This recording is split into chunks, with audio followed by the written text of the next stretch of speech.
podcast You're Not Alone, dimana pada di video kali ini saya kedatangan seorang tamu gitu bersama Kak Puput. Kak Puput ini salah satu mahasiswa BK juga ya di Untas. Sekarang dia berada di semester 6. Semester 6. Baik. Put, apa kabar hari ini? Alhamdulillah baik, selalu baik. Alhamdulillah selalu baik. Teh Put ini akan bercerita atau sharing tentang pengalaman di hidupnya gitu selama bukan selama sih, sampai sekarang gitu.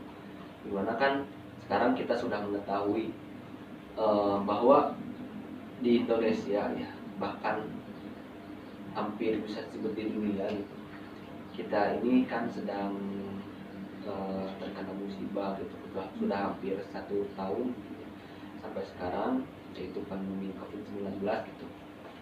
Nah, menurut Teh Puput sendiri ya, apakah ada perubahan yang signifikan gitu dari sebelum kita COVID gitu, dan setelah kita COVID, dan meskipun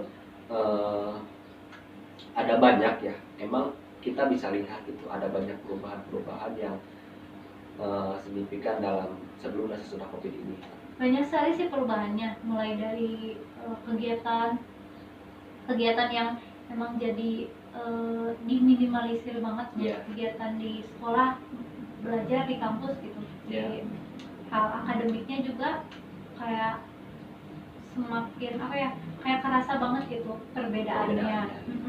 Siswa ataupun siswa-siswi yang bersekolah dan belajar daring itu memang katanya lebih efisien, lebih enak di offline aja daripada online. Nah, kemudian selain itu juga ada di bidang ekonomi, udah pasti ya ekonomi itu jadi masalah gitu lah ya sekarang, karena semuanya terhambat di luar, penghasilan jadi berkurang, pekerjaan jadi sulit gitu. Emang terpaksa pola hidupnya itu berubah dari yang sebelumnya gitu. Apalagi anak-anak remaja sekarang gitu ya, banyak yang insecure nih karena perubahan di aku yang dulu sama aku yang sekarang tuh berbeda gitu. Nah, hal itu juga pernah saya alami sendiri gitu. Tentang insecure itu sendiri gitu. Apa sih, saya suka bingung gitu mendengar kata insecure itu sendiri gitu kan. Gimana ya? Meskipun secara garis besar kita sudah tahu insecure seperti ini ya, tapi cara pengertian atau istilahnya itu insecure memang itu apa gitu ya. Dari kata insecure sendiri itu memiliki arti istilah untuk menggambarkan perasaan orang yang merasa tidak nyaman akan sesuatu. Nah, yang membuat orang itu tuh merasa malu, tidak percaya diri, gelisah, ketakutan juga. Nah, itu yang dikatain insecure itu. Kalau untuk kasus saya sendiri, saya pernah mengalami insecure itu di awal COVID-19 ya, ketika harus berada di rumah, di karantina itu emang melakukan pola hidup yang kurang sehat gitu. Jadi makanan tidak terkontrol, olahraga tidak terkontrol, dan menyebabkan dalam waktu berapa bulan gitu berat badan saya naik sampai 9 kilo gitu. Oh, itu membuat diri Puput itu insecure gitu. Awal-awal itu emang biasa saja ya, belum merasa. Nah, kata insecure itu datang ketika ada orang-orang yang emang mengatakan hal yang sebaiknya tidak dikatakan gitu loh. Jadi banyak orang yang lama tidak berjumpa, kemudian basa-basi. Nah, basa-basi itu tuh kayak tidak memikirkan perasaan orang yang ditanyanya gitu, kayak lebih ke body shaming. Nah, seperti itu, seperti body shaming, kayak ih lama ketemu kok sekarang gendutan ya gitu. Nah, kayak gitu. Ternyata kalimat itu tuh emang kata orang yang mengucapkan itu kan hal sepele. Nah, tapi kan kita tidak tahu apakah orang yang kita ucapkan seperti itu akan menerimanya dengan baik atau malah menjadi down. Nah, saya itu kebetulan salah satu orang yang dikatain seperti itu menjadi down. Nah, akibat dari si insecure itu bikin saya sampai caranya biar balik lagi kayak dulu gitu. Nggak mau keluar, nggak mau ketemu orang. Kemudian saya juga sempat melakukan diet, tapi diet itu yang emang mungkin diet yang terlalu ekstrim ya, sampai mengakibatkan saya sakit. Nah seperti itu, jadi emang bahaya banget sih ya insecure itu. Oke, jadi seperti yang disampaikan barusan ya, mengenai insecure, mengenai pengalaman Puput sendiri gitu. Kalau sekarang masih insecure ya? Nah kalau sekarang udah agak mendingan ya. Udah agak mendingan, tapi itu dulu kan ya. Jadi kalau kita berpikir secara panjang, gitu, secara lebar atau gimana, contohnya seperti Puput misalkan melihat diri Puput itu gendut karena Puput melihat orang yang lebih rajin. Coba kalau misalkan Puput sendiri melihat diri Puput, melihat ada orang yang lebih gendut, kan kesannya akan berbeda gitu. Iya. Jadi perbandingan kita melihat orang yang dirasa itu lebih baik dari kita, ya belum tentu gitu. Tapi itu juga emang kalau tidak dikemas secara baik gitu. Seperti yang pengalaman Puput juga kan, itu dampaknya sangat buruk sekali ya, sampai menyebabkan stres, depresi, dan segala hal ingin dicapai gitu, seperti diet yang ekstrim gitu, yang menyebabkan diri Puput sakit gitu kan. Itu kan dampaknya sangat buruk sekali gitu. Gimana kalau emang usahanya baik gitu, dengan cara yang baik gak apa-apa gitu ya. Kalau misalkan kita memaksakan untuk bisa blow up tapi dengan cara yang buruk atau gimana, itu kan beda lagi kan, dampaknya berbeda lagi gitu. Agak menyangkut dengan kesehatan mental juga gitu, agak yang bahkan sampai melakukan hal yang tidak halal atau seperti kemam untuk bisa menjadi follow up gitu. Jadi bisa menjadi orang yang terlihat sempurna menurut kita gitu, seperti itu. Ada sebabnya gitu, sebab dari insecure itu sendiri. Umumnya orang yang mengalami insecure itu penyebabnya apa sih gitu ya? Yang pertama itu karena orang itu mengalami penolakan dalam circle gitu ya, dalam pertemanan. Iya, bisa karena penolakan di circle-nya, atau misalkan ada dia tuh kalau misalkan insecure di bidang sosial ya. Jadi ketika dia berkerumun di satu circle temannya gitu, kemudian dia itu berbeda dari teman-teman yang lainnya. Ketika orang itu sangat cantik, si cewek itu cantik, nah dia bisa mengalami penolakan karena emang jadi si teman-teman yang lainnya tuh merasa minder jangan sama si dia. Nah kemudian kan si cewek cantik tuh mengalami penolakan. Real, kejadian yang real. Iya, banyak yang kayak gitu, karena kayak nggak mau sama dia lah, nanti kita jadi kesaing gitu loh. Kalau cewek itu kayak gitu.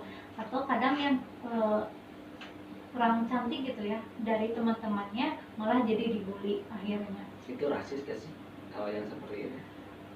Kalau yang gitu emang salah ya, cuma emang di real kenyataannya emang hal itu tuh ada gitu.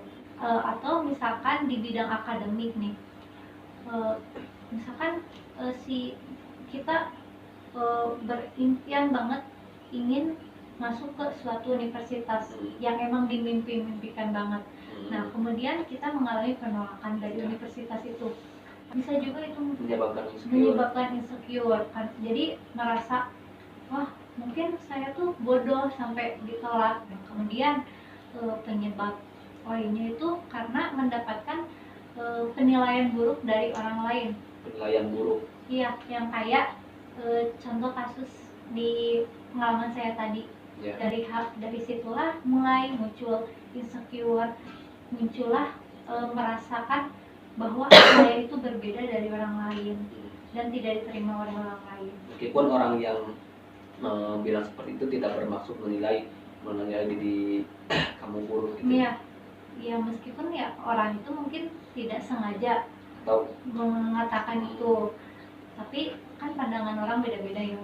Nah atau emang ketika dia mengalami pembulian, apalagi pembulian, body shaming, kemudian dia merasa insecure.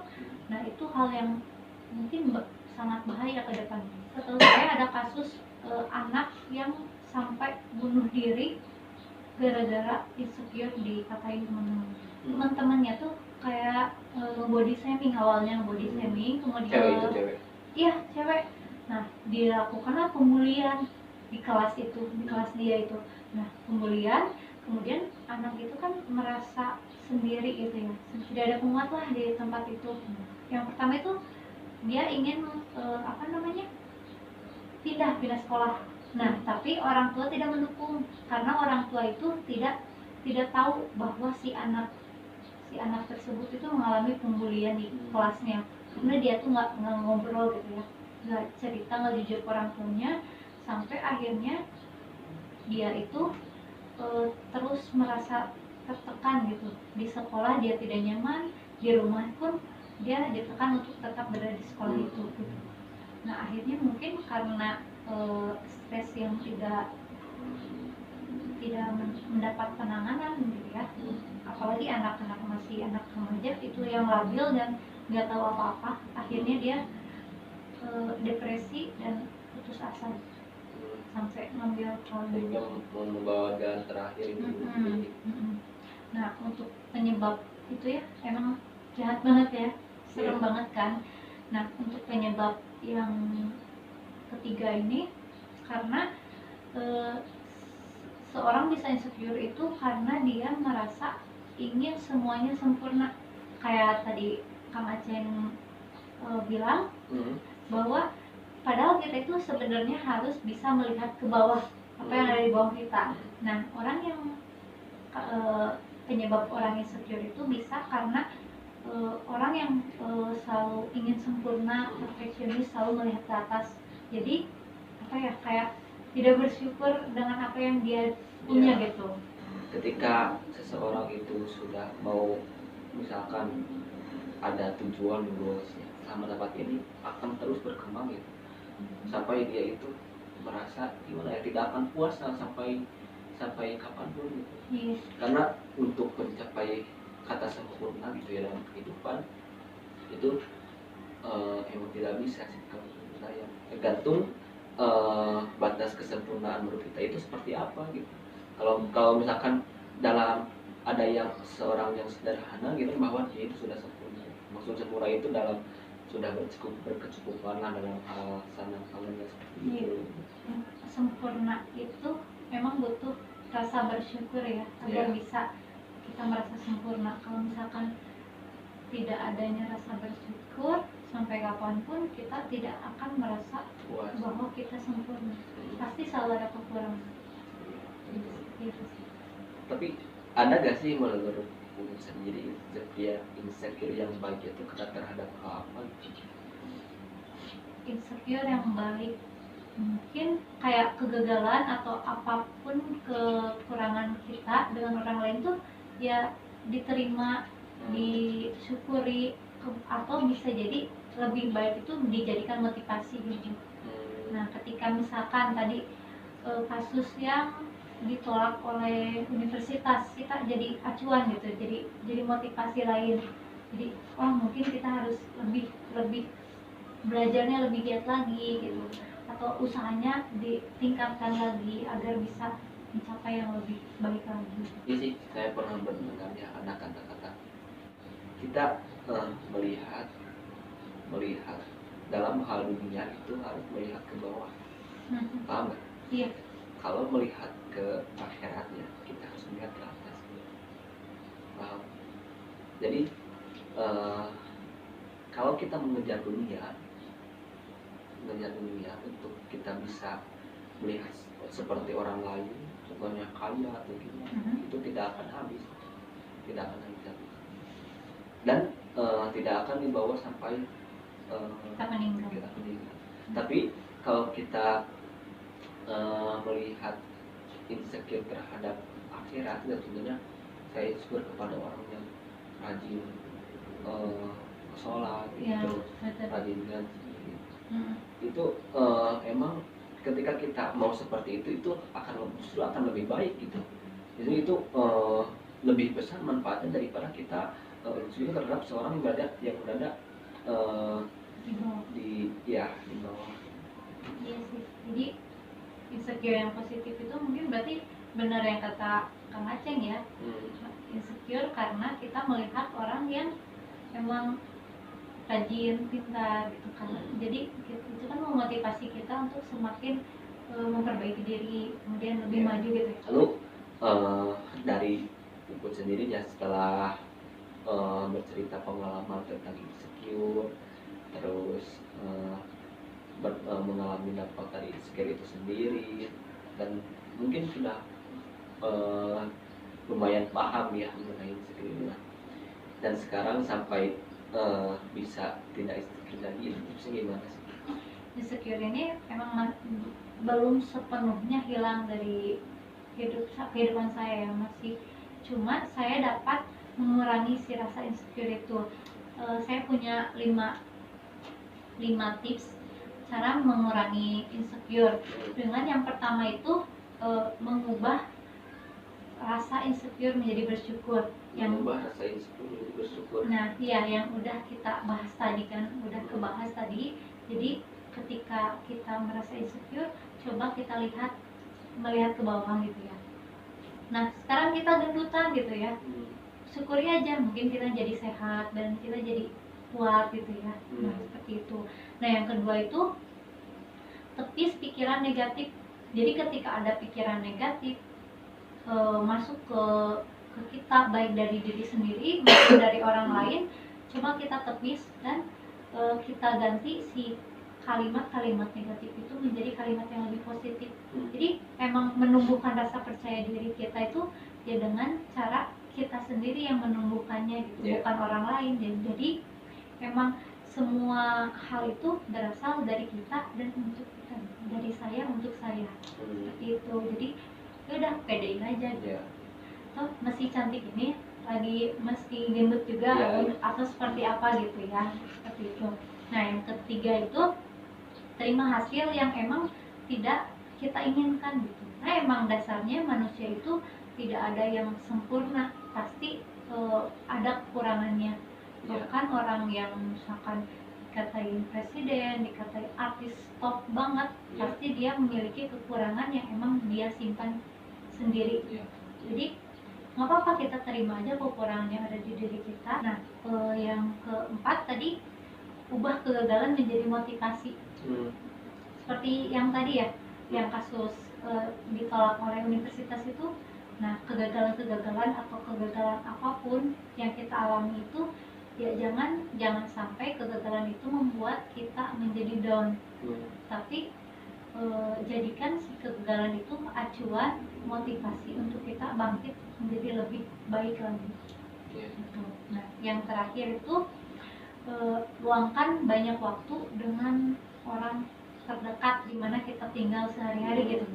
Nah, ketika kita berada di circle yang emang membuat kita nggak nyaman, membuat kita malah menjadi buruk, lebih baik kita tinggalkan dan kita mencari tempat atau circle lain yang memang dapat menerima kita apa adanya dan dapat kayak bangga dengan adanya kita di suatu circle itu. Nah, jadi mungkin lebih banyak luangkan waktu bersama orang-orang terdekat yang emang mendukung kita dan menerima kita apa adanya. Seperti itu sih untuk tipsnya. Untuk tipsnya ya seperti itu, ada 5 tips tadi ya dari Puput, dari Puput sendiri gitu. Kalau menurut saya sih poin besar untuk kita tidak insecure ya bersyukur gitu. Iya. Karena kata bersyukur itu juga sangat besar, itu sangat luas sekali gitu. Ada sebuah hadis kan yang disebut, tahu nggak? Kurang tahu. Ya, ketika kita bersyukur, Allah akan menambah nikmat. Tapi ketika kita tidak bersyukur, sesungguhnya ada kalau itu sangat pedih kalau misalnya seperti itu. Ya baik, mungkin seperti itu ya pembahasan sharing pengalaman podcast pada video kali ini, podcast di Warung Kulon dengan narasumber kita Teh Puput ya, sangat menarik sekali ya. Dimana tadi kita sudah membahas apa itu insecure gitu. Insecure itu seperti apa, dan ketika kita insecure harus gimana gitu. Tadi sudah ada tips and triknya ya, tips and trik, dan hal yang lebih luasnya tadi sudah kita bicarakan. Jadi semoga pembahasan kita di hari ini ya itu bermanfaat dan bisa membuat orang-orang yang menonton video ini menjadi lebih baik gitu ya, dan tidak insecure lagi. Sekali lagi terima kasih sudah menonton channel ini, kita. channel kita, dan sampai jumpa lagi di video selanjutnya. Bye. Kadang-kala tak mengapa